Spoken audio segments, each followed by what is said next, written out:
کہتی ہیں کہ کسی کے دانت یا سر میں درد ہو جائے تو کہا جاتا ہے کہ اویس قرنی رضی اللہ تعالی عنہ کے نام کے 2 نوافل پڑھے جائیں تو یہ درد دور ہو جائے گا، کیا حکم شرع ہوگا؟ دیکھیں یہ اب خود ساختہ چیزیں ہیں، اپنے پاس سے بنا کے لوگوں کے اندر رائج کر کے اور اپنے نمبر بنانے کی کوشش لوگ کرتے ہیں۔ یہ دانت کے درد کا شاید اس لیے کہا ہوگا کہ وہ واقعہ مشہور ہے کہ نبی کریم صلی اللہ علیہ وسلم کا دندان مبارکہ شہید ہوا تو ایسے قرن رضی اللہ تعالیٰ عنہ کو خبر ہوئی تو انہوں نے سوچا کہ سرکار کا دانت شریف شہید ہوا تو میں بھی کر لیتا ہوں، انہوں نے ایک دانت توڑ دیا، پھر سوچا پتہ نہیں یہ والا تھا یہ والا تھا دوسرا بھی، اس طرح سارے منہ کے دانت توڑ دیے،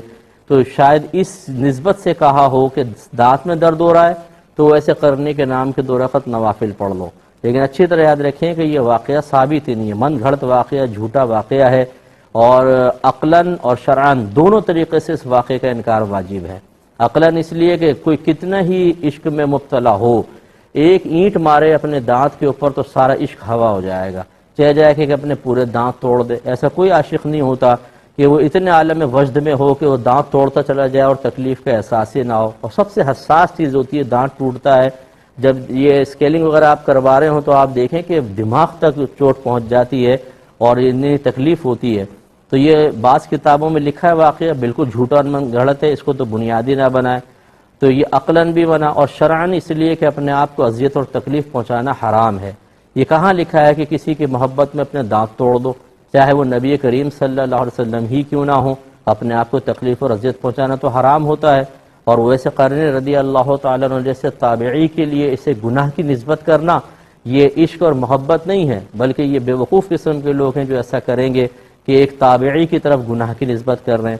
تو اس لیے یہ اس طرح کی بے سروپا باتوں میں وہی پڑتا ہے جس نے دین کی بیسکس نہیں سیکھے ہوتے۔ میں اسی لیے آپ سے گزارش کرتا ہوں کہ خدارہ علم دین سیکھیں۔ ہمارے بھائی بہن علم دین سیکھنے میں سستی کرتے ہیں، پھر اس قسم کی کوئی پوسٹ، کوئی میسیج، کوئی ایسی اڑتی پھڑتی افواہ اپنے کانوں تک پہنچتی ہے، ذہن کے اندر کچھ بھی نہیں ہوتا کہ وہ تعلیم شرع جو دفاع کرتی ہے، پروٹیکشن کرتی ہے اور اس قسم کی فضولیات کو دفع کرتی ہے وہ ہوتی نہیں ہے۔ تو لہٰذا انسان پھر ہم جیسے لوگوں کے پاس بھیج دیں گے پوسٹ بھیجیں گے فلاں چیز، اچھا بعض تو کچھ لکھتے ہی نہیں کہ ہمیں اس کی اصلاح کرنی نہیں کرنی، بھیج دیا۔ اب میں کبھی کبھار ویسے تو میں اس کو ڈیلیٹ ہی کر دیتا ہوں، ٹائم ہی نہیں ہوتا، کبھی کبھار یہ کہتا ہوں کہ یار یہ کیا کر رہے ہیں، یہ تو غلط ہے، کہ پھر جواب میں لکھتے ہیں اسی لیے تو آپ کو بھیجا تھا تاکہ آپ اصلاح کر دیں۔ ارے آپ نے تو لکھا ہی نہیں تھا کہ اصلاح کر دیں، آپ نے تو سیدھا مجھے بھیج دیا تھا۔